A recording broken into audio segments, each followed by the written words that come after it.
gracias a Patricia por su presentación, por su invitación y por supuesto a los compañeros que han intervenido antes que yo.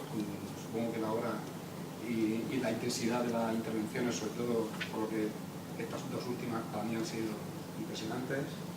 Y bueno, desde el punto de vista, para responder a lo que plantea Platón, mi vida filosófica es una especie de drama. Es decir, a mí la filosofía me interesó siempre muchísimo.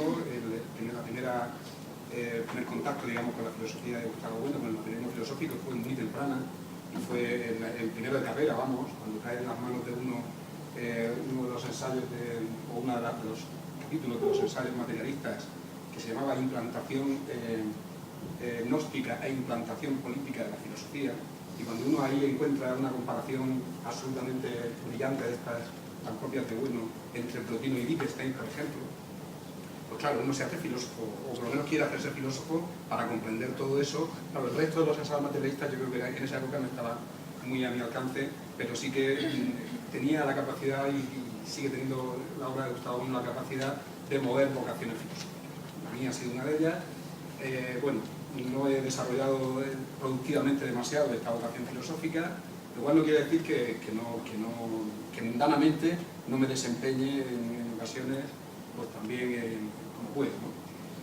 A lo largo de mi carrera en la enseñanza media, en la enseñanza secundaria, pues he dado clases de filosofía, soy profesor de filosofía, que siempre me encargo mucho y me cuido muy mucho de que mis alumnos no confundan con ser filósofo, y explico y vengo a explicar más o menos lo que ha explicado Joaquín.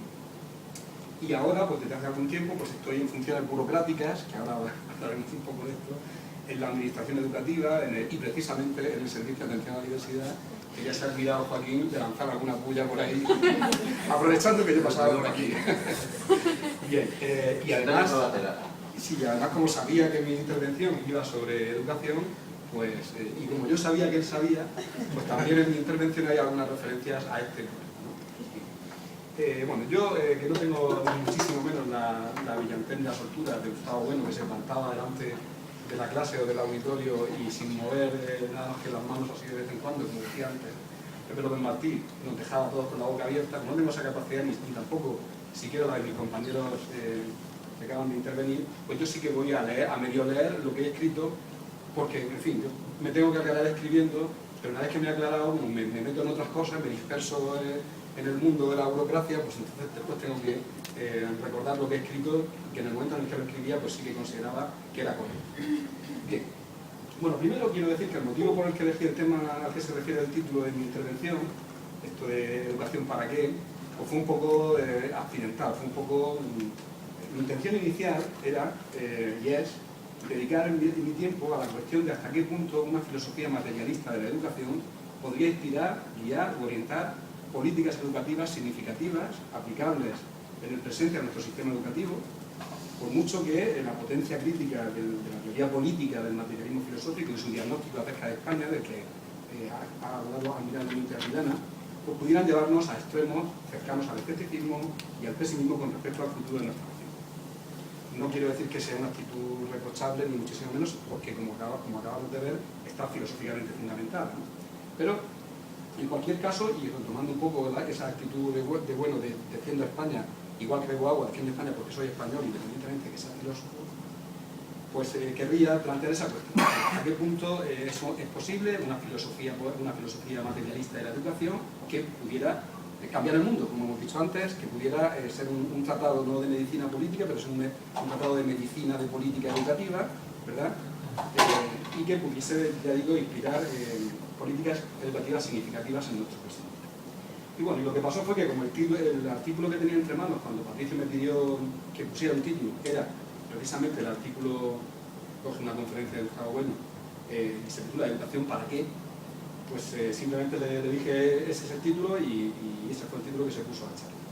Pero yo quiero atenerme a mi intención inicial y no voy a abordar directamente la cuestión del fin o los fines de la educación, aunque sí tendré presente algunos de las tesis y argumentos que Bueno despliega en ese ámbito.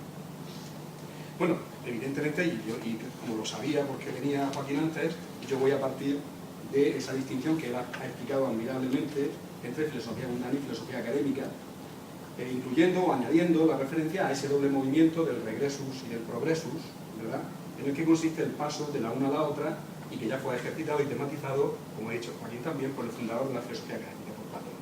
En efecto, vamos, todos somos filósofos, la filosofía está disuelta, como dice Joaquín, todos manejamos ideas filosóficas que, como han dicho también, pues brotan de los conceptos y creencias que a su vez generamos en los más diversos saberes de la vida social, en los saberes prudenciales, morales, políticos, en los saberes religiosos, tecnológicos, ideológicos, científicos también. Pero las ideas, a diferencia de los conceptos, ¿verdad?, pues no están circunscritas a ámbitos particulares, a categorías en el caso de los saberes técnicos y científicos, sino que atraviesan diversos ámbitos, atraviesan varios de estos ámbitos. Esta transversalidad, como también se ha explicado, da lugar a ambigüedades, contradicciones, oscuridades y confusiones, que además tienen consecuencias prácticas, a menudo terribles, ¿verdad?, desde el punto de vista político, y que solamente pueden ser expuestas, clarificadas y distinguidas con un saber sistemático, racional, pero de segundo grado, como hemos explicado anteriormente. De segundo grado con respecto al primer grado, los saberes que integran la filosofía humana, por decirlo así. Bueno, es el caso de la idea de educación y de otras ideas afines, de enseñanza, formación, etcétera, cuyos conceptos aparecen, ¿verdad?, en múltiples saberes, en los saberes políticos y administrativos, la educación tal como se entiende, por ejemplo, en los programas electorales de los partidos políticos, o en las directivas europeas o de la UNESCO, ¿verdad?, en las leyes educativas, en los decretos, órdenes, resoluciones, etcétera, y aparece la educación en un sentido. En otro sentido aparecen en los saberes religiosos, por ejemplo, la educación como catequesis, o la educación coránica, que se da en las escuelas coránicas, en las madrasas. También aparece la educación en los saberes pretendidamente científicos, como la pedagogía, la psicología, la sociología, la historia, ¿verdad? Pero también se refiere a la educación desde distintos puntos de vista, no siempre congruentes, no siempre compatibles, ¿verdad? Pero también aparecen en saberes ideológicos, sí que podemos hablar de saberes ideológicos, hablemos en ideología, ¿no?, propios de grupos de interés vinculados en nuestros días al sistema educativo, como el gremio o el grupo, digamos, de interés de los editores de libros de texto, o el de los propios profesores, estén sindicados o no, o el de los equipos directivos, o el de los miembros de asociaciones de padres y de madres. Todo el mundo, de una manera o de otra, desde un punto de vista de otro, en un sentido o en otro, pues hablan de educación. Como todos esos sentidos, todos esos conceptos de educación no son compatibles entre sí, puesto que son ambiguos, son equívocos, son contradictorios, pues es necesario un saber de segundo nivel.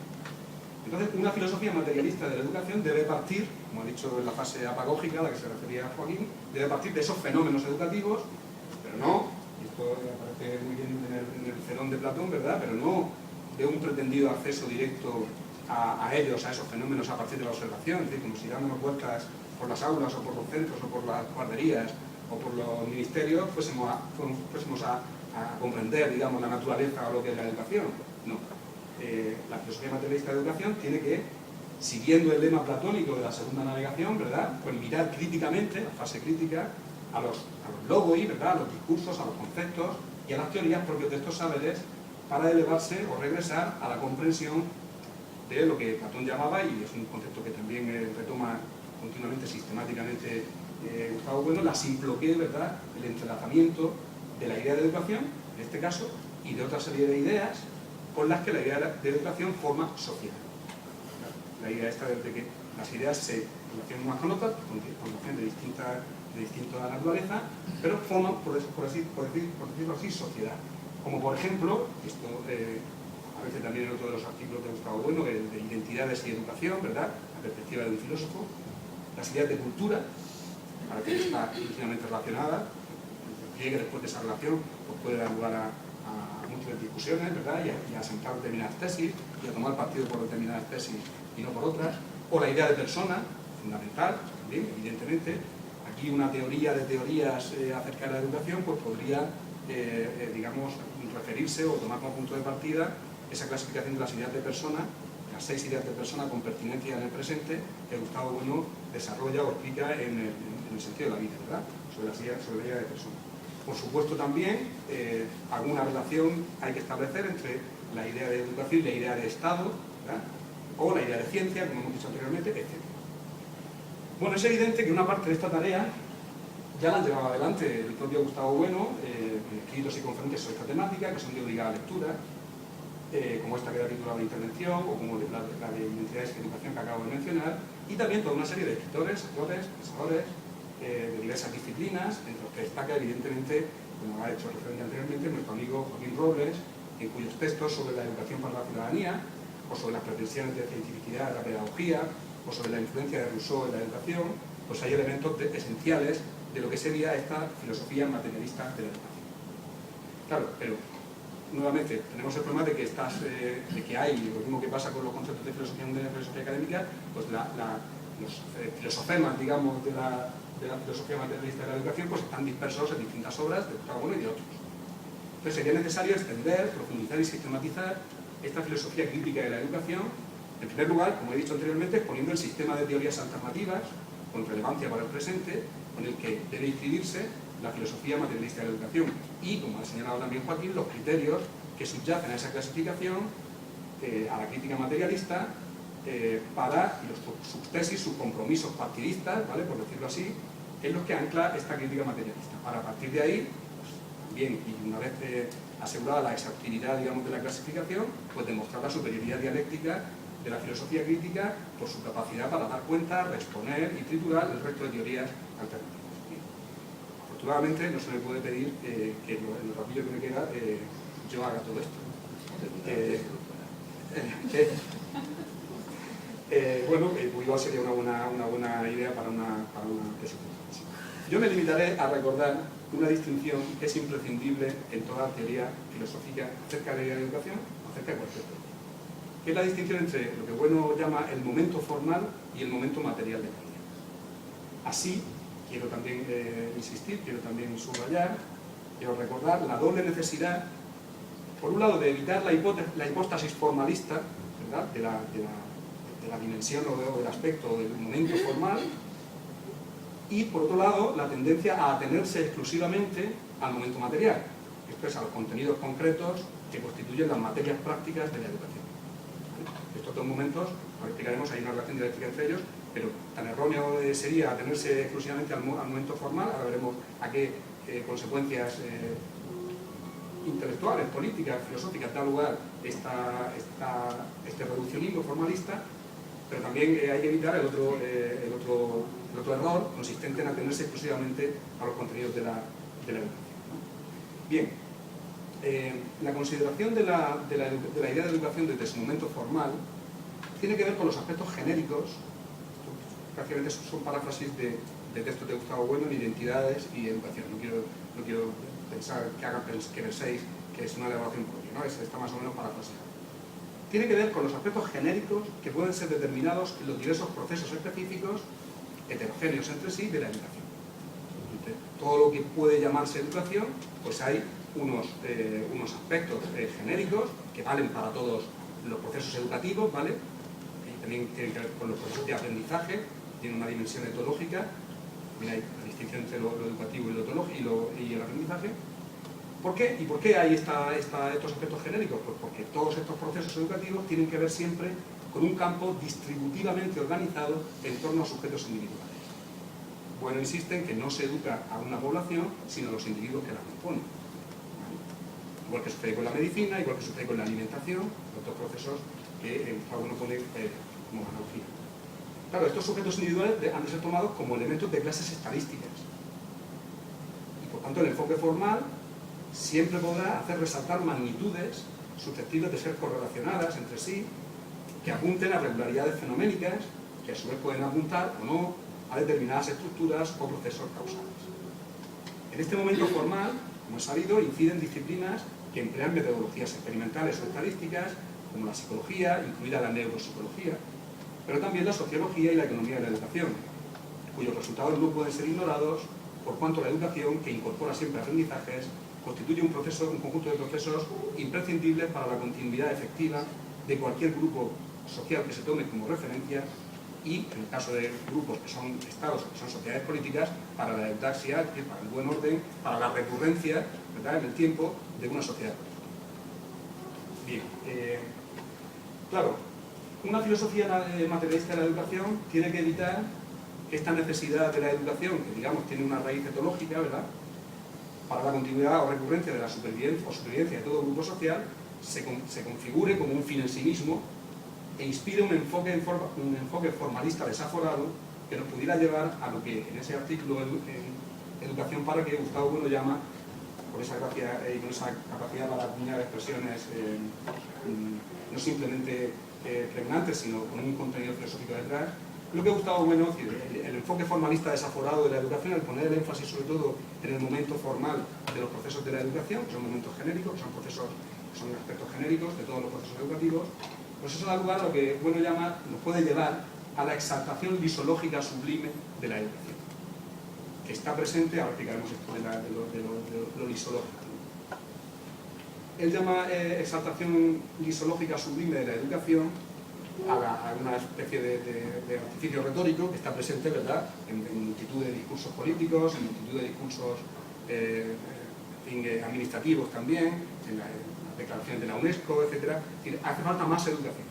Los problemas de la sociedad son problemas educativos. Claro, son problemas de educación, pero ¿de qué tipo de educación? Aquí el concepto de educación está empleado en un sentido genérico, ¿verdad?, sin adjetivar, sin especificar, sin decir qué tipo de educación, y esto es lo que Gustavo Bueno considera que es un lisologismo. Un lisologismo. El término está, bueno, de lisos, que supongo en griego significa algo así como vacío, o algo así como liso, a lo mejor incluso, ¿no?, ¿verdad?, por contraposición con morfológico, que es aquello que tiene una forma, ¿verdad? Claro, el concepto de educación que se emplea en estos discursos pues es liso completamente, es allanado, ¿verdad? Está equilibrado. Todas las diferencias que puede haber entre los distintos tipos de educación, puesto que nos estamos atendiendo a los aspectos genéricos, pues están allanadas o están borradas, ¿verdad? ¿No? Ahora iba eso. Si quieres, sigue tú. Bien. Claro, un lisologismo, dice Gustavo Bueno en una de estas magníficas intervenciones que están grabadas en vídeo, que se llaman teselas, ¿verdad?, y que están en la página de la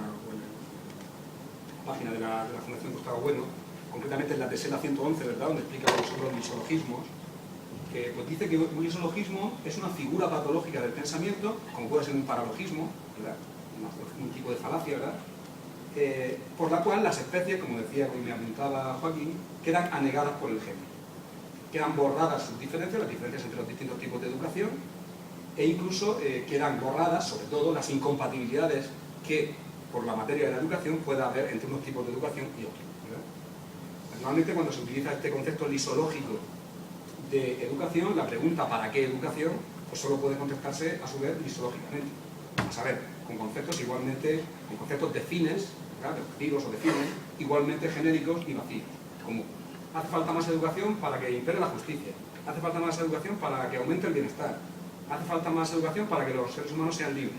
Entonces esto efectivamente vuelve esos conceptos bienestar, justicia, libertad, etc., a ser lisológicos, porque efectivamente el bienestar, cuando vamos a la materia del bienestar, pues entonces el bienestar de unos puede ir en detrimento del bienestar de otros, la justicia para unos puede ir en contra de la justicia para otros, etc.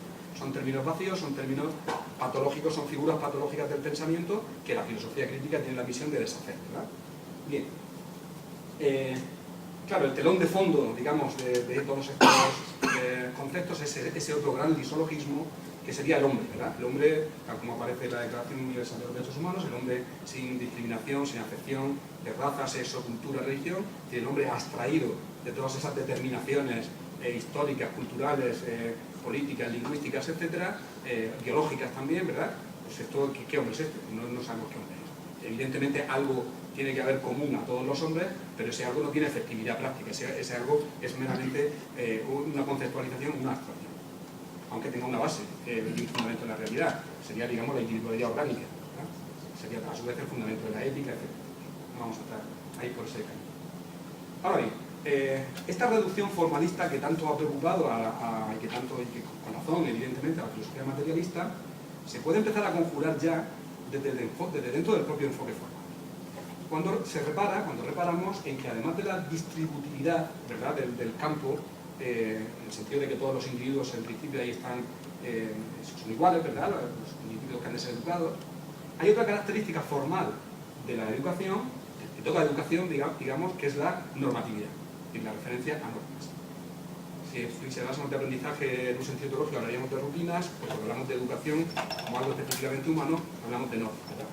Claro, todo proceso educativo implica la elección entre normas, incluso aunque sean las normas ortográficas. No hace falta pensar en normas morales, políticas, jurídicas, no.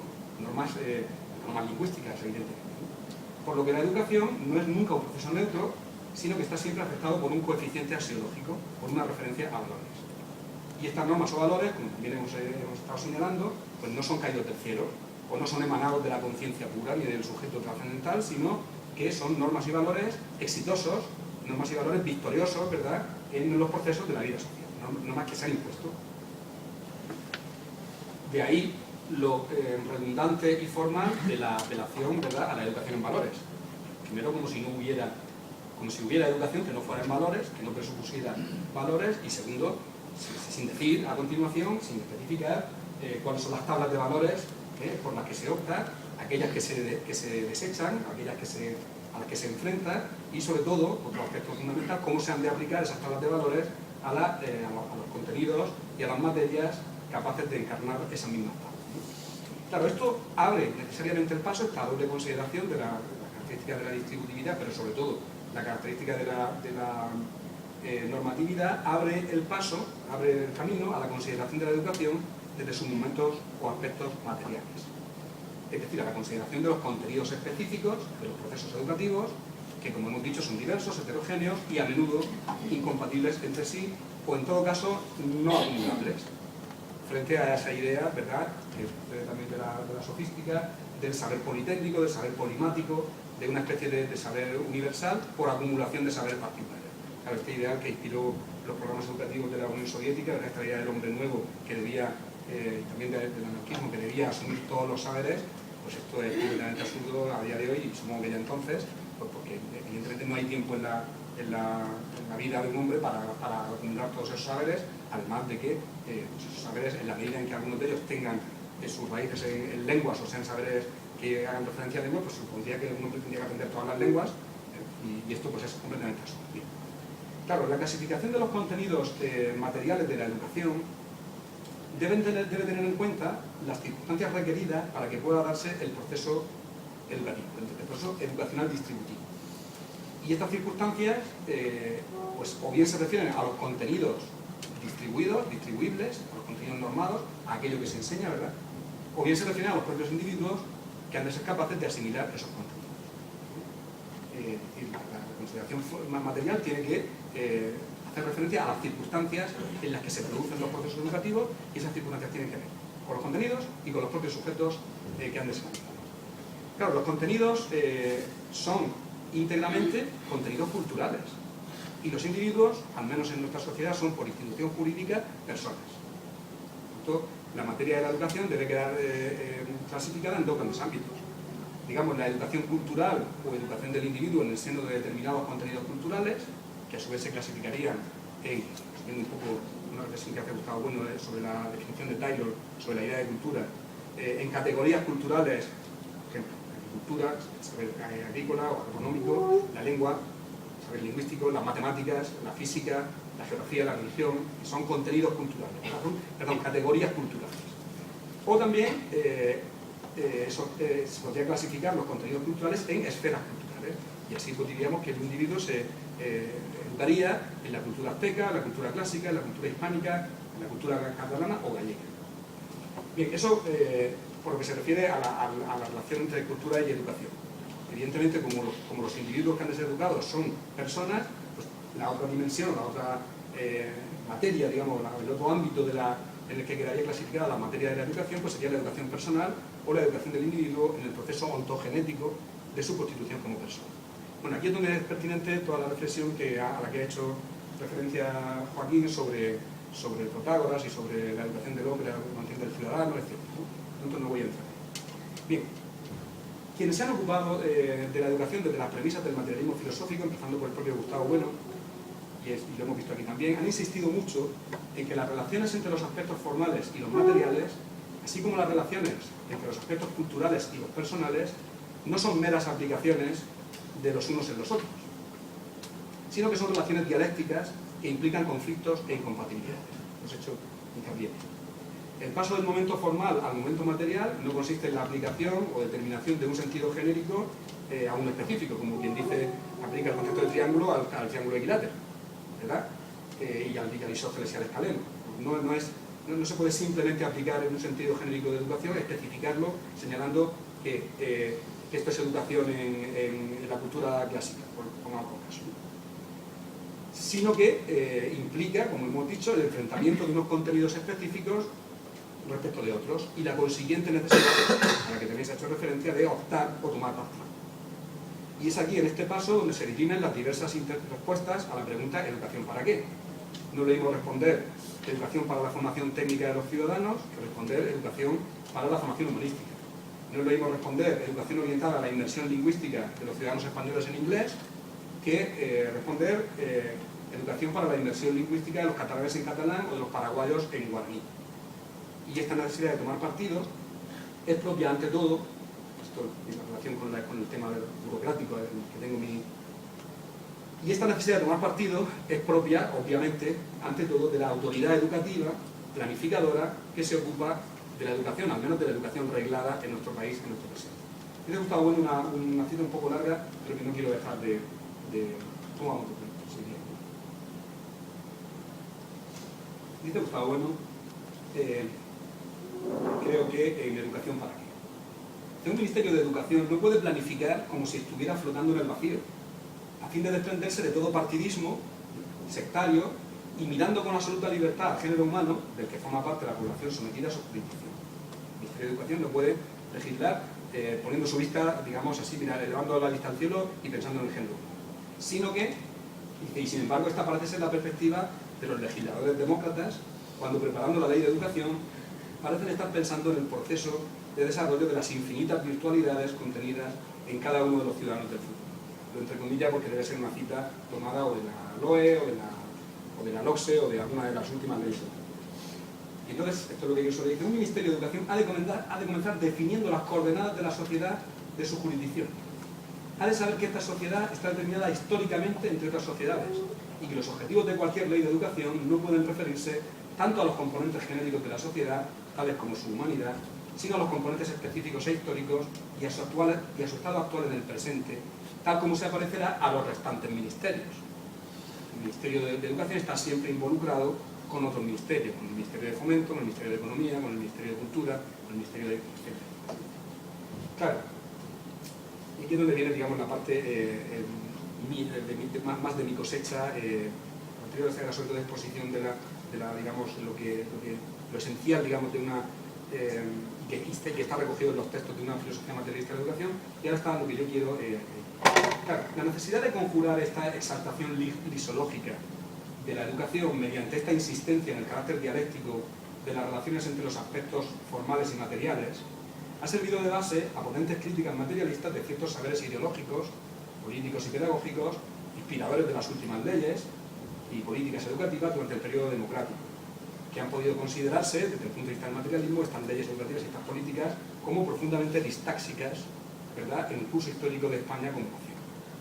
Así ha tenido lugar la crítica de las pretensiones de validez de las llamadas ciencias de la educación, cuya ideología pedagógica había empobrecido la formación académica tradicional, disminuyendo el nivel educativo de los jóvenes, o la crítica del proyecto de educación para la ciudadanía, que había debilitado la conciencia nacional promoviendo valores europeístas o cosmopolitas, o la crítica a la que también ha hecho referencia Dirana, de la balcanización, digamos, de la política educativa, singularmente en el ámbito de la historia de la lengua, que habría potenciado el secesionismo de los nacionalismos periféricos, la crítica por la opción por el aprendizaje de la lengua inglesa, en detrimento de otras opciones, etc. Esta insistencia de la filosofía materialista en la necesidad de conjugar, la necesidad de establecer esas relaciones dialécticas entre los momentos o aspectos formales y los materiales, poniendo énfasis en la necesidad de tomar partido, etcétera, etcétera, esto se ha hecho y se ha hecho muy bien, ¿no? Sin embargo, esta misma insistencia en el carácter dialéctico de estas relaciones debería servir para evitar la tendencia, otra tendencia que hemos señalado anteriormente, es decir, la tendencia a atenerse exclusivamente al momento material, esto es, a los contenidos concretos que constituyen las materias prácticas de la educación. Esta tendencia es una característica de la ideología gremial de los profesores, que amenaza con arruinar la crítica y que solo se puede neutralizar mediante la necesaria disciplina dialéctica que permita tomar la suficiente distancia con respecto al punto de vista émic que inevitablemente tiende a adoptar el crítico cuando éste es profesor, aunque sea de filosofía. De otro modo, como le sucede a toda una playa de escritores, como Moreno Castillo, nuestro compañero Javier Rico o Alicia Delibes, cuyas críticas a las últimas leyes y políticas educativas han podido confluir en algún momento con las procedentes del materialismo filosófico, si no lo hacemos, si no tomamos la suficiente distancia crítica de la ideología gremial de los profesores, con independencia de que sean de unas materias u otras, ¿verdad? Pues podemos estar recayendo continuamente en la caverna de nuestras propias experiencias como profesores, de nuestros propios recuerdos, cuando estudiamos el bachillerato, de nuestras propias percepciones y opiniones gremiales, que por otro lado están tan condicionadas por nuestra biografía y por nuestros intereses.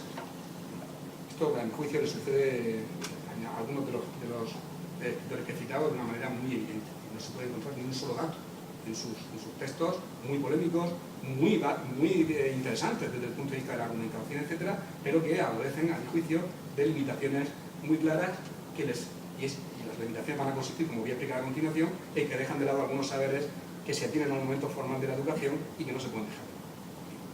Claro, el filósofo materialista de la educación no puede olvidar que también en el momento formal de la educación hay cuestiones que tienen que ver con la audacia de la sociedad política o de un Estado como ese. Estas cuestiones tienen que ver con fenómenos o procesos psicosociales, económicos y culturales que vienen siendo estudiados por disciplinas que, al margen del juicio nosológico que nos merezcan sus pretensiones de cientificidad, no pueden ser ignoradas por una teoría materialista de la educación. Solo unas cuantas bueno, a mi juicio, y creo que a juicio condicionado por mis tareas burocráticas, ¿verdad?, de español que defiende España no como filósofo sino como español, y por tanto como español que intenta mantener a flote en la medida de mis posibilidades los restos del naufragio, del imperio, ¿verdad? Pues el principal problema de España en materia educativa, a mi juicio, es el problema del abandono educativo temprano, que en la Dirección General, presente la Directora General de Innovación Educativa, pues nos ocupamos de una manera con gran preocupación, ¿verdad? Como he sabido, bueno, la tasa de abandono educativo temprano es el porcentaje de población de jóvenes de entre 18 y 25 años que hayan completado o no la educación obligatoria, no siguen ningún tipo de educación o formación posterior. Pueden estar trabajando, pero no han seguido ni siguen ningún tipo de educación o formación posterior. Bueno, en España esta tasa ronda el 20%, en Murcia es mucho mayor. Es la más alta de la Unión Europea y es el doble de lo que, según los economistas de la educación, es admisible pues, para que sus costes puedan ser sostenidos a medio y largo plazo en cualquier sociedad, no solamente mantener una... la idea es la siguiente. Hay 800.000 ninis. 800.000. Es como si vaciamos Valencia, no sé qué población tiene Valencia, creo que menos. Como si vaciamos Valencia y la llenamos de ninis, es decir, como si tenemos una de las grandes ciudades españolas a la que hay que alimentar y sostener sin que ella a su vez sea productiva en ningún sentido.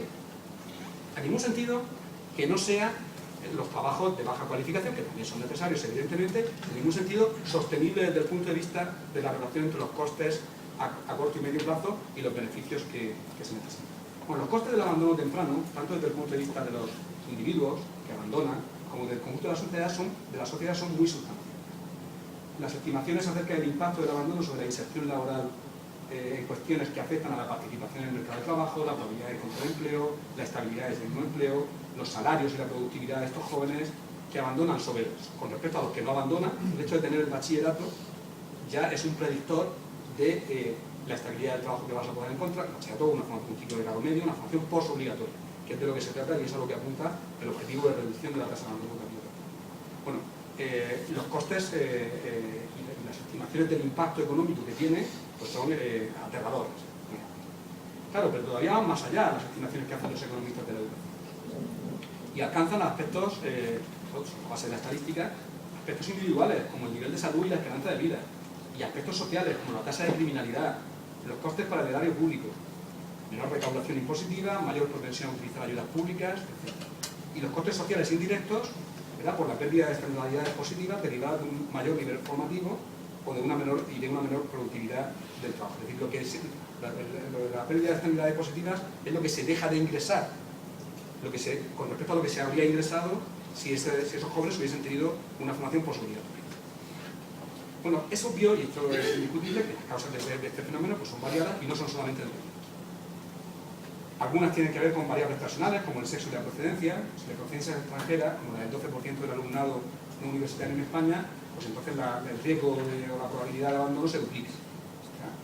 Y otras causas tienen que ver con variables del entorno, como la capacidad socioeconómica de las familias, esto ya lo sabemos de sobra, el nivel de estudio de los padres, la cultura de cada región y de cada grupo social, la valoración del estudio que hacen, del trabajo intelectual, etc. La estructura y la coyuntura económicas, evidentemente, las oscilaciones o las variaciones en el mercado de trabajo, sobre todo las que tienen que ver con el empleo juvenil, pues son muy determinantes de los niveles, de las variaciones que se producen en la tasa de abandono educativo. Claro, cuanto más empleo juvenil se crea, pues hay un atractor ahí en el mercado de trabajo que hace que saque a los chavales, a los jóvenes de las escuelas, ¿no? de los institutos. La estructura y la coyuntura económica y finalmente algunas características del sistema educativo, como la oferta académica, los incentivos al estudio, el apoyo al planifico de aprendizaje, el tipo de centro educativo, y hay cosas muy interesantes que hacen los economistas y los analistas de datos en materia de educación a la hora de clasificar a los centros como centros buenos, mediocres y malos, pero no porque los contenidos sean más exigentes o menos, sino por el impacto que los resultados del alumnado de esos centros tiene lo que llaman el ISEC, el Índice Socioeconómico y Cultural. Hay centros donde tener un ISEC bajo impacta mucho en los alumnos y por tanto los alumnos de baja extracción sociocultural pues, fracasan mucho más que en otros centros.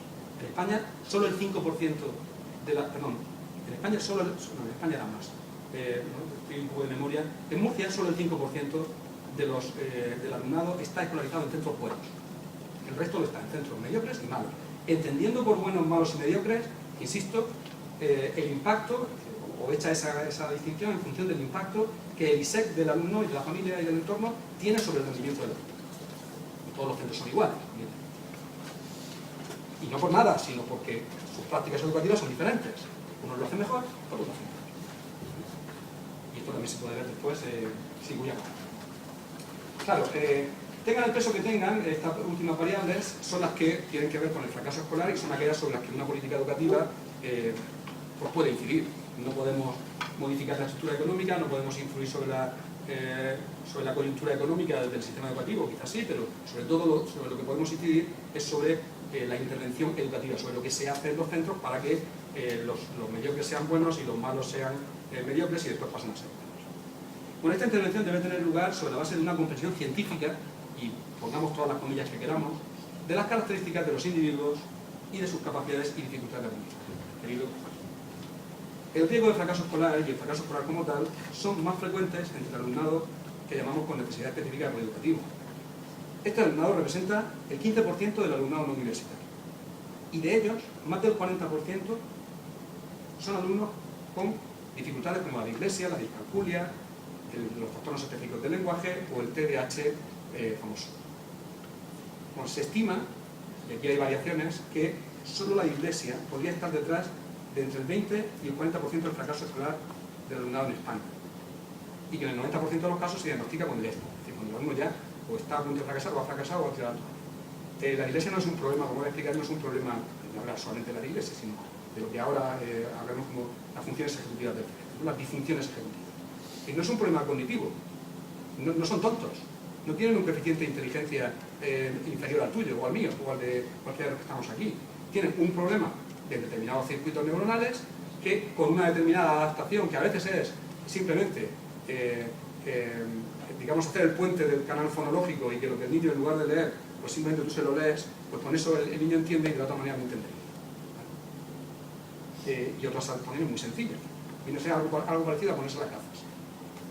No hay que hacer nada con respecto a los contenidos, simplemente el acceso a los contenidos, el acceso a los contenidos desde el punto de vista físico, lo que puede hacer que un alumno que esté fracasando, pues no fracase. Bien. Bueno, la neuropsicología, sin la que cualquier pedagogía está condenada a la inanidad, como bien sabe Joaquín, la neuropsicología explica la mayor parte de estas dificultades y trastornos como disfunciones ejecutivas del cerebro, que afectan a las llamadas habilidades no cognitivas del individuo. Entre ellas destacan la memoria de trabajo, la planificación, la flexibilidad, el control inhibitorio, la toma de decisiones, la estimación temporal, la ejecución dual, etc. Estas habilidades permiten hacer actividades mentales complejas necesarias para planificar, organizar, guiar, revisar, regularizar y evaluar el comportamiento necesario para adaptarse eficazmente al entorno, sea este el que sea, y alcanzar determinadas metas. Bueno, no hace falta insistir aquí en el carácter básico de estas habilidades en cualquier proceso de aprendizaje. Entonces estamos moviéndonos en el ámbito formal, en el ámbito genérico, digamos, sean cuales sean los contenidos. Claro, las disfunciones ejecutivas, y voy terminando, que de hecho están presentes también, no solo que con menor gravedad intensidad o frecuencia en individuos neurotípicos, y en cualquiera de nosotros, en la medida en que lo seamos. Estas diferencias o estas disfunciones ejecutivas no solamente explican el rendimiento diferencial del alumnado con dificultades específicas de aprendizaje, DS, discalculia, etc., sino que también explican, las disfunciones ejecutivas, el 30% de las diferencias de rendimiento del alumnado de baja extracción sociocultural con respecto al alumnado de extracción sociocultural alta o media. El 30% de la diferencia está explicado en función de disfunciones ejecutivas del cerebro que tienen que ver con el proceso de la crianza, con la riqueza de los estímulos lingüísticos o del tipo que sea, con la diferente educación que se haya podido dar. Bueno, pues estas diferencias a los niños con entornos socioculturales les impacta de manera que hasta un 30% de lo que rinden menos se explica por estas disfunciones. ¿Esto qué nos dice? Pues esto nos dice, y voy terminando, que estas funciones ejecutivas, ¿verdad? Que las funciones ejecutivas, a diferencia de la capacidad intelectual, que es en lo que parece que ponemos siempre el énfasis cuando hablamos de estas cosas, la capacidad intelectual se mantiene constante a lo largo de la vida. Las funciones ejecutivas no. Son modificables, son permeables a la influencia del entorno y sobre todo son entrenables. Nos dice también que no es admisible que la planificación de los contenidos de aprendizaje y su aplicación a los individuos, digamos en las aulas, ignore esto de las habilidades no cognitivas o las funciones ejecutivas. Que las dé por supuestas como un resultado de la educación difusa, ¿verdad? O de la crianza, como un resultado que ya no se puede modificar. A nosotros nos vienen así, y nosotros ¿qué vamos a hacer? Si en su familia los códigos lingüísticos son restringidos, pues nosotros ¿qué vamos a hacer? No vamos a enriquecer su vocabulario. Hombre, ¿cómo que no? Claro que puedes enriquecer su vocabulario. Bien, tampoco es admisible que el sistema educativo y la aplicación de los contenidos a los individuos se atenga al nivel de desarrollo de esas funciones o habilidades en el alumnado medio, que es lo que desde siempre ha hecho el sistema educativo.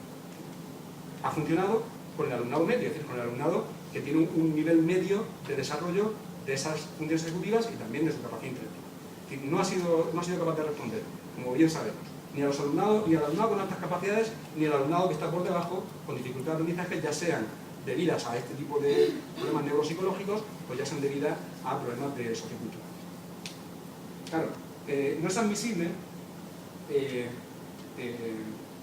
porque son estas actitudes, el de considerar que esto tiene que hacerlo en la casa, o el considerar que yo voy y doy mi clase para el alumno medio, ¿verdad?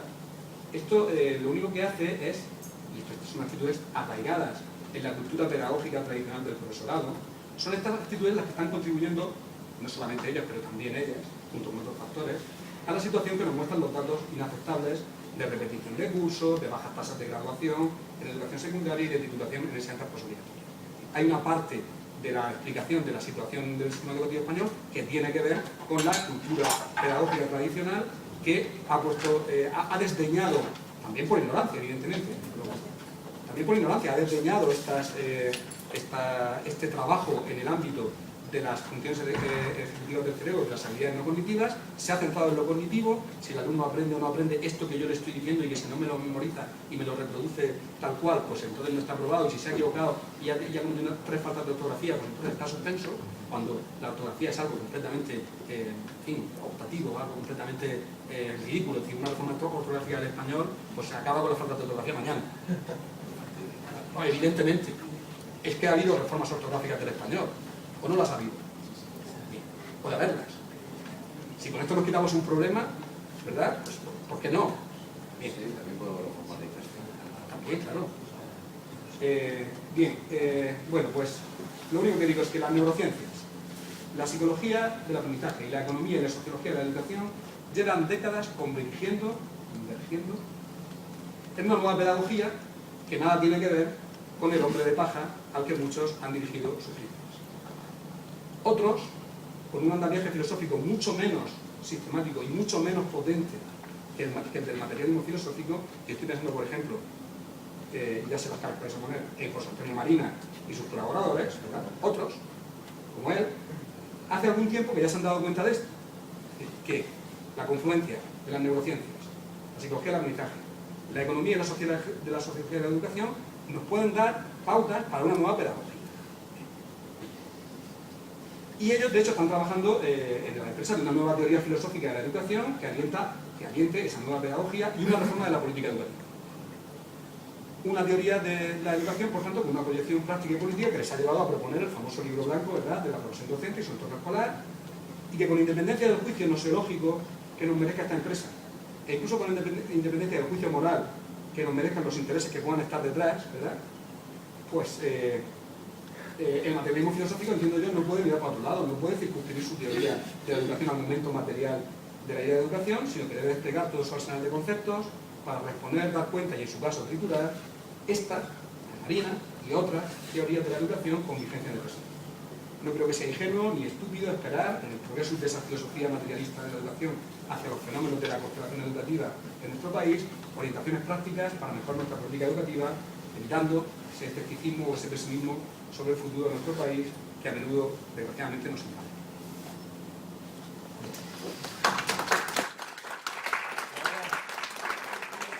Tomada o de la LOE o de la LOCSE o de alguna de las últimas leyes.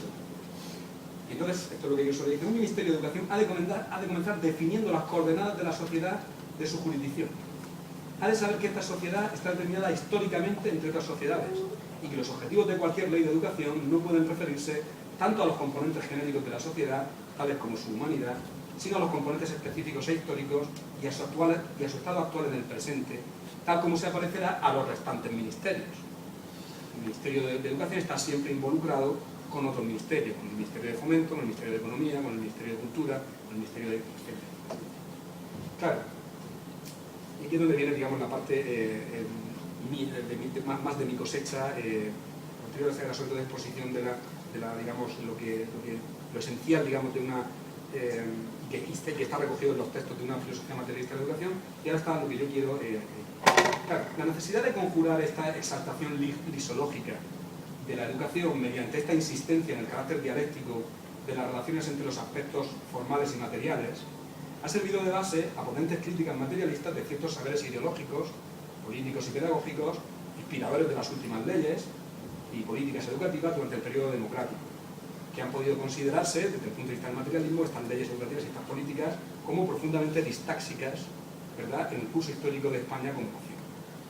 Así ha tenido lugar la crítica de las pretensiones de validez de las llamadas ciencias de la educación, cuya ideología pedagógica había empobrecido la formación académica tradicional, disminuyendo el nivel educativo de los jóvenes, o la crítica del proyecto de educación para la ciudadanía, que había debilitado la conciencia nacional promoviendo valores europeístas o cosmopolitas, o la crítica a la que también ha hecho referencia Dirana, de la balcanización, digamos, de la política educativa, singularmente en el ámbito de la historia de la lengua, que habría potenciado el secesionismo de los nacionalismos periféricos, la crítica por la opción por el aprendizaje de la lengua inglesa, en detrimento de otras opciones, etc.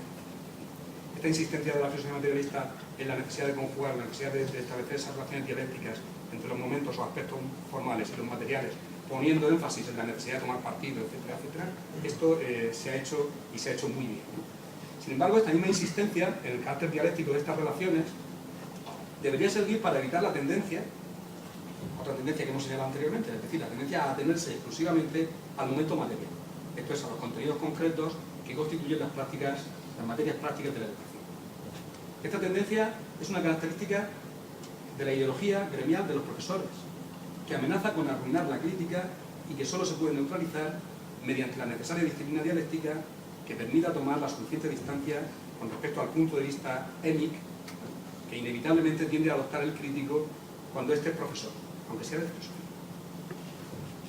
De otro modo, como le sucede a toda una playa de escritores, y como ha señalado también Joaquín, los criterios que subyacen a esa clasificación, a la crítica materialista, para sus tesis, sus compromisos partidistas, ¿vale?, por decirlo así, es lo que ancla esta crítica materialista. Para a partir de ahí, pues, bien, y una vez asegurada la exhaustividad, digamos, de la clasificación, pues demostrar la superioridad dialéctica de la filosofía crítica por su capacidad para dar cuenta, responder y triturar el resto de teorías alternativas. Afortunadamente no se me puede pedir que en el rapillo que me queda yo haga todo esto. Bueno, igual sería una buena idea para una tesis. Yo me limitaré a recordar una distinción que es imprescindible en toda teoría filosófica acerca de la educación, acerca de cualquier teoría, que es la distinción entre lo que Bueno llama el momento formal y el momento material de la idea.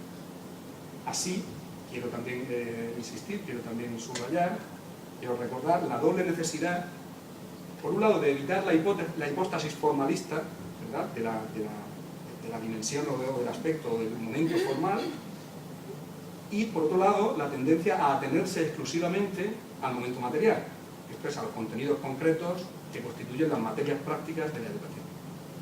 Estos dos momentos, lo explicaremos, hay una relación dialéctica entre ellos, pero tan erróneo sería atenerse exclusivamente al momento formal. Ahora veremos a qué consecuencias intelectuales, políticas, filosóficas da lugar este reduccionismo formalista, pero también hay que evitar el otro error consistente en atenerse exclusivamente a los contenidos de la educación.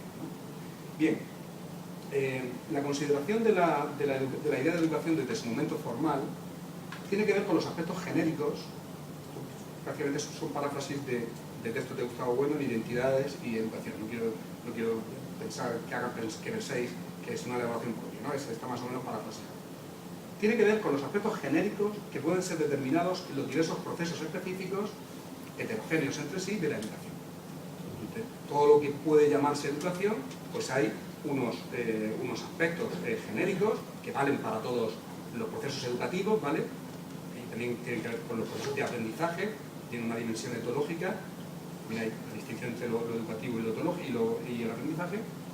¿Por qué? ¿Y por qué hay estos aspectos genéricos? Pues porque todos estos procesos educativos tienen que ver siempre con un campo distributivamente organizado en torno a sujetos individuales. Bueno, insiste en que no se educa a una población, sino a los individuos que la componen.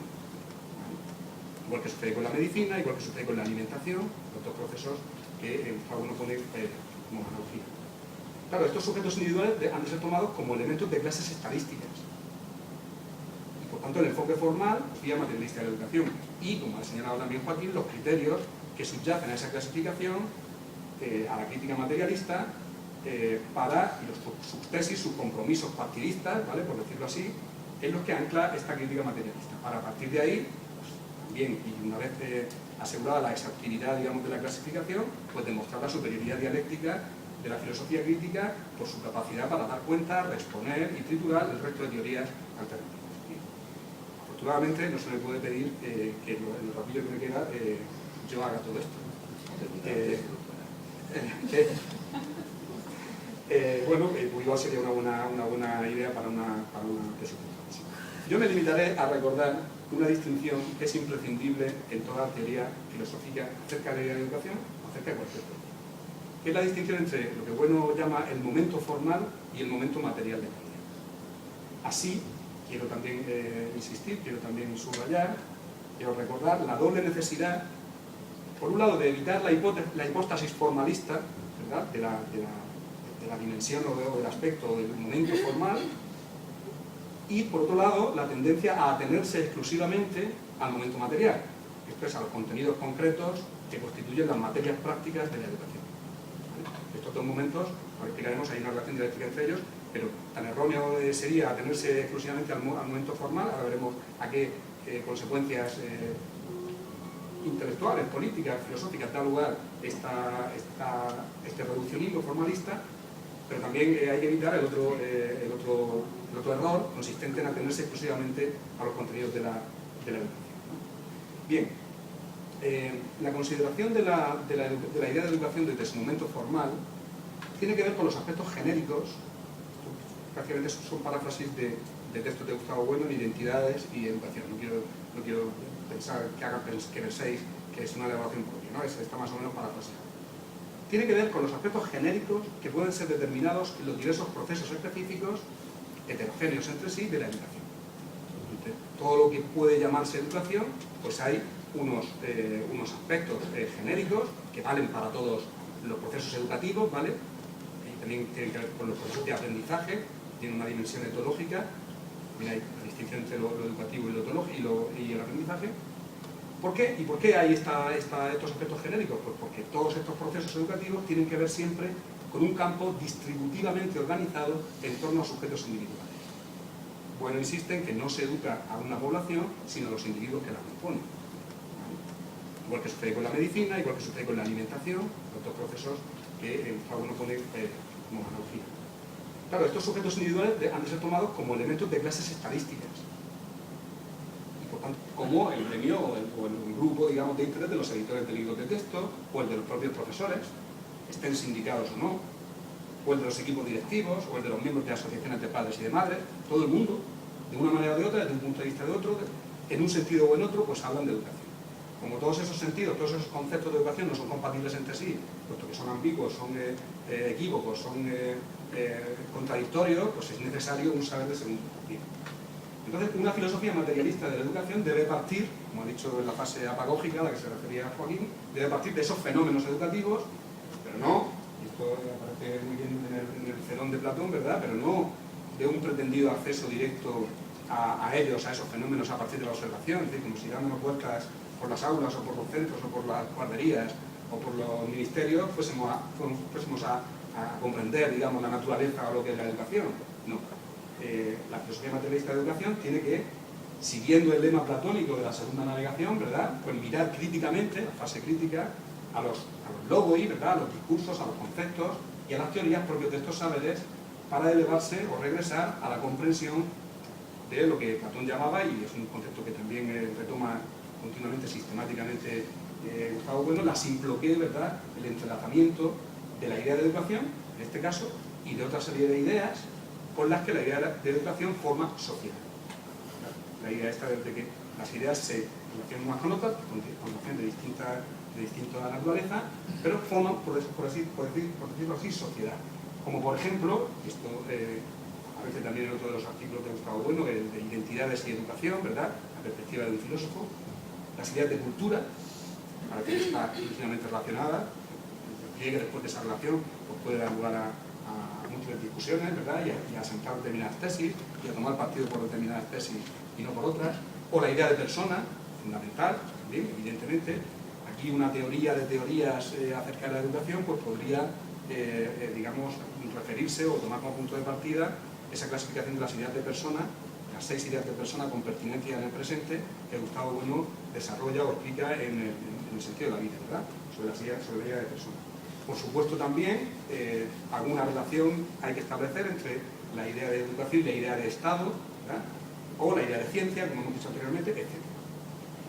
Bueno, es evidente que una parte de esta tarea ya la han llevado adelante el propio Gustavo Bueno en escritos y conferencias sobre esta temática, que son de obligada lectura, como esta que da titulada de intervención, o como la de identidades y educación que acabo de mencionar, y también toda una serie de escritores, autores, pensadores de diversas disciplinas, entre los que destaca evidentemente, como ha hecho referencia anteriormente, nuestro amigo Joaquín Robles, en cuyos textos sobre la educación para la ciudadanía, o sobre las pretensiones de cientificidad de la pedagogía, o sobre la... Esto es lo que yo suelo decir: un ministerio de educación ha de comenzar definiendo las coordenadas de la sociedad de su jurisdicción. Ha de saber que esta sociedad está determinada históricamente entre otras sociedades y que los objetivos de cualquier ley de educación no pueden referirse tanto a los componentes genéricos de la sociedad, tales como su humanidad, sino a los componentes específicos e históricos y a su estado actual en el presente, tal como se aparecerá a los restantes ministerios. El Ministerio de Educación está siempre involucrado con otros ministerios, con el Ministerio de Fomento, con el Ministerio de Economía, con el Ministerio de Cultura, con el Ministerio de... Claro, y aquí es donde viene, digamos, la parte más de mi cosecha, posterior a la sobre todo exposición de la digamos, lo esencial, digamos, de una... que está recogido en los textos de una filosofía materialista de la educación, y ahora está lo que yo quiero... Claro, la necesidad de conjurar esta exaltación lisológica de la educación mediante esta insistencia en el carácter dialéctico de las relaciones entre los aspectos formales y materiales ha servido de base a potentes críticas materialistas de ciertos saberes ideológicos, políticos y pedagógicos, inspiradores de las últimas leyes y políticas educativas durante el periodo democrático, que han podido considerarse, desde el punto de vista del materialismo, estas leyes educativas y estas políticas como profundamente distáxicas, ¿verdad?, en el curso histórico de España como nación. Así ha tenido lugar la crítica de las pretensiones de validez de las llamadas ciencias de la educación, cuya ideología pedagógica había empobrecido la formación académica tradicional, disminuyendo el nivel educativo de los jóvenes, o la crítica del proyecto de educación para la ciudadanía, que había debilitado la conciencia nacional promoviendo valores europeístas o cosmopolitas, o la crítica a la que también ha hecho referencia Dirana, de la balcanización, digamos, de la política educativa, singularmente en el ámbito de la historia de la lengua, que habría potenciado el secesionismo de los nacionalismos periféricos, la crítica por la opción por el aprendizaje de la lengua inglesa, en detrimento de otras opciones, etc. Esta insistencia de la filosofía materialista en la necesidad de conjugar, la necesidad de establecer esas relaciones dialécticas entre los momentos o aspectos formales y los materiales, poniendo énfasis en la necesidad de tomar partido, etcétera, etcétera. Esto se ha hecho y se ha hecho muy bien, ¿no? Sin embargo, esta misma insistencia en el carácter dialéctico de estas relaciones debería servir para evitar la tendencia, otra tendencia que hemos señalado anteriormente, es decir, la tendencia a atenerse exclusivamente al momento material, esto es, a los contenidos concretos que constituyen las materias prácticas de la educación.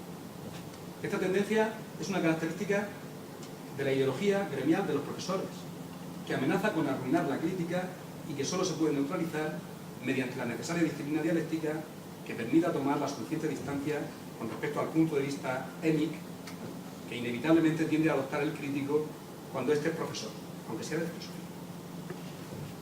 De otro modo, como le sucede a toda una playa de escritores, como Moreno Castillo, nuestro compañero Javier Rico o Alicia Delibes, cuyas críticas a las últimas leyes y además, como sabía que mi intervención iba sobre educación, pues, y como yo sabía que él sabía, pues también en mi intervención hay algunas referencias a este tema, ¿no? Bueno, yo que no tengo muchísimo menos la brillantez ni la soltura de Gustavo Bueno, que se plantaba delante de la clase o del auditorio y sin mover nada más que las manos así de vez en cuando, como decía antes Pepe López Martí, nos dejaba a todos con la boca abierta, como no tengo esa capacidad ni tampoco siquiera la de mis compañeros que acaban de intervenir, pues yo sí que voy a leer, a medio leer lo que he escrito, porque, en fin, yo me tengo que aclarar escribiendo, pero una vez que me he aclarado, me meto en otras cosas, me disperso en el mundo de la burocracia, pues entonces después tengo que recordar lo que he escrito, que en el momento en el que lo escribía, pues sí que consideraba que era correcto.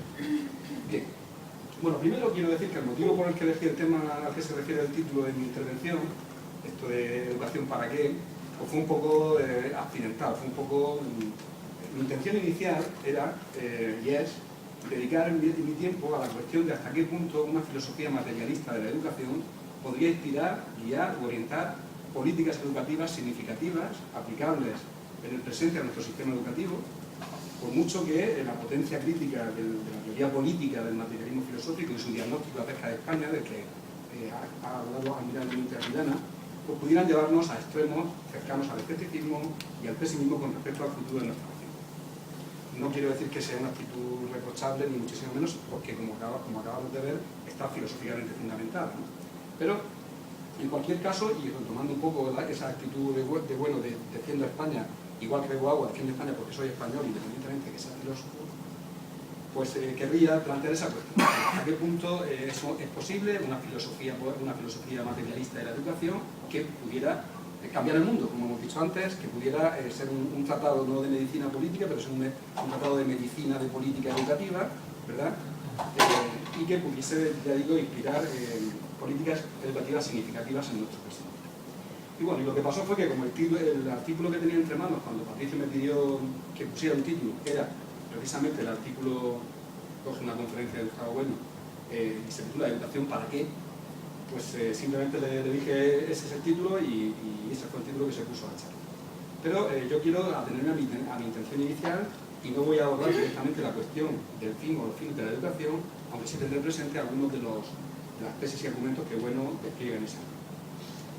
Bueno, evidentemente, y como lo sabía porque venía Joaquín antes, yo voy a partir de esa distinción que él ha explicado admirablemente entre filosofía mundana y filosofía académica, incluyendo o añadiendo la referencia a ese doble movimiento del regressus y del progressus, ¿verdad?, en el que consiste el paso de la una a la otra y que ya fue ejercitado y tematizado, social que se tome como referencia y, en el caso de grupos que son estados, que son sociedades políticas, para la eutaxia, para el buen orden, para la recurrencia, ¿verdad?, en el tiempo de una sociedad política. Bien, claro, una filosofía materialista de la educación tiene que evitar esta necesidad de la educación, que digamos tiene una raíz etológica, ¿verdad?, para la continuidad o recurrencia de la supervivencia de todo grupo social, se configure como un fin en sí mismo e inspire un enfoque formalista desaforado que nos pudiera llevar a lo que en ese artículo en Educación para que Gustavo Bueno llama, por esa gracia y con esa capacidad para acuñar expresiones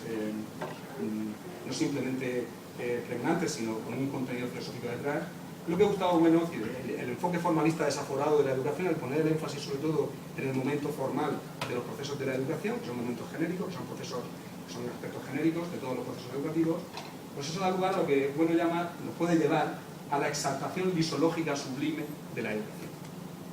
está presente. Ahora explicaremos esto de lo lisológico.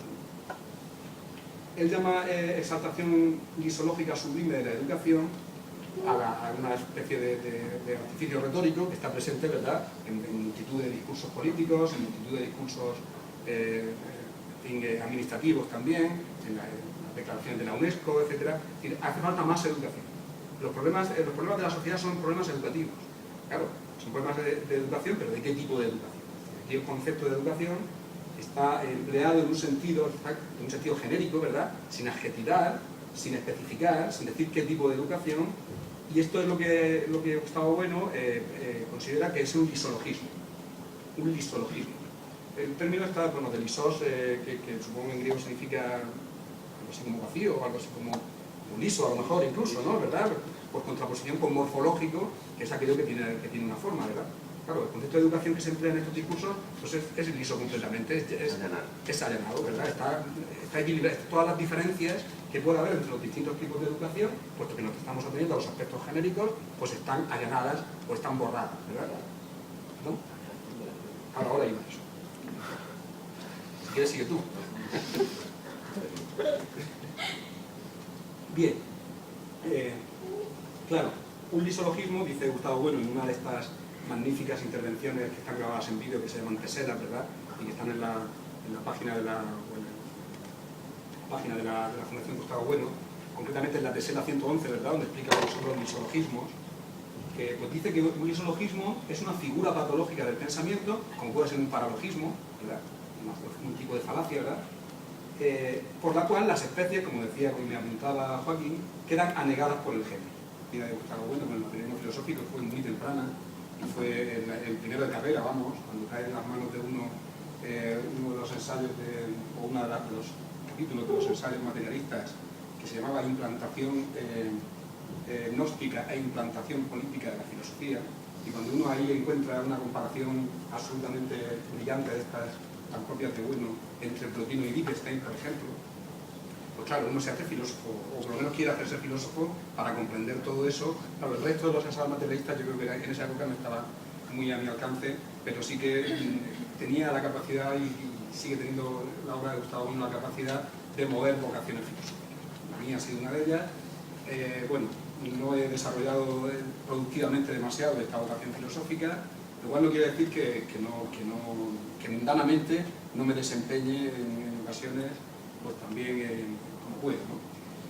A lo largo de mi carrera en la enseñanza media, en la enseñanza secundaria, pues he dado clases de filosofía, soy profesor de filosofía, que siempre me encargo mucho y me cuido muy mucho de que mis alumnos no confundan con ser filósofo, y explico y vengo a explicar más o menos lo que ha explicado Joaquín. Y ahora, pues desde hace algún tiempo, pues estoy en funciones burocráticas, que ahora hablaremos un poco de esto, en la administración educativa y precisamente en el servicio de atención a la diversidad, que ya se ha olvidado Joaquín de lanzar alguna puya por ahí, aprovechando que yo pasaba por aquí. Bien, y además, como sabía que mi intervención iba sobre educación, pues, y como yo sabía que él sabía, pues también en mi intervención hay algunas referencias a este tema. Bueno, yo que no tengo muchísimo menos la brillantez ni la soltura de Gustavo Bueno, que se plantaba delante de la clase o del auditorio y sin mover nada más que las manos así de vez en cuando, como decía antes Pepe López Martí, nos dejaba a todos con la boca abierta. No tengo esa capacidad ni tampoco siquiera la de mis compañeros que acaban de intervenir, pues yo sí que voy a leer, a medio leer lo que he escrito, porque, en fin, yo me tengo que aclarar escribiendo, pero una vez que me he aclarado, me meto en otras cosas, me disperso en el mundo de la burocracia, pues entonces después tengo que recordar lo que he escrito, que en el momento en el que lo escribía, pues sí que consideraba que era correcto. Bien. Bueno, primero quiero decir que el motivo por el que elegí el tema al que se refiere el título de mi intervención, esto de educación para qué, pues fue un poco accidental, fue un poco... Mi intención inicial era, y es, dedicar mi tiempo a la cuestión de hasta qué punto una filosofía materialista de la educación podría inspirar, guiar o orientar políticas educativas significativas, aplicables en el presente a nuestro sistema educativo, por mucho que la potencia crítica de la teoría política del materialismo filosófico y su diagnóstico acerca de España, del que ha hablado admirablemente Arribana, pues pudieran llevarnos a extremos cercanos al escepticismo y al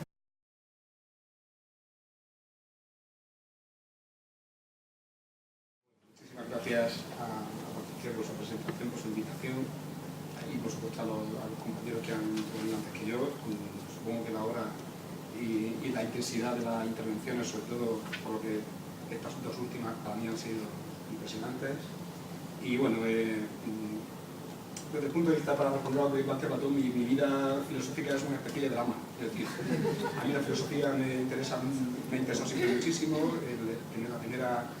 El primer contacto, digamos, con la filosofía de Gustavo Bueno, con el materialismo filosófico, fue muy temprana, y fue el primero de carrera, vamos, cuando cae en las manos de uno de los ensayos o uno de los capítulos de los ensayos materialistas, que se llamaba Implantación gnóstica e implantación política de la filosofía.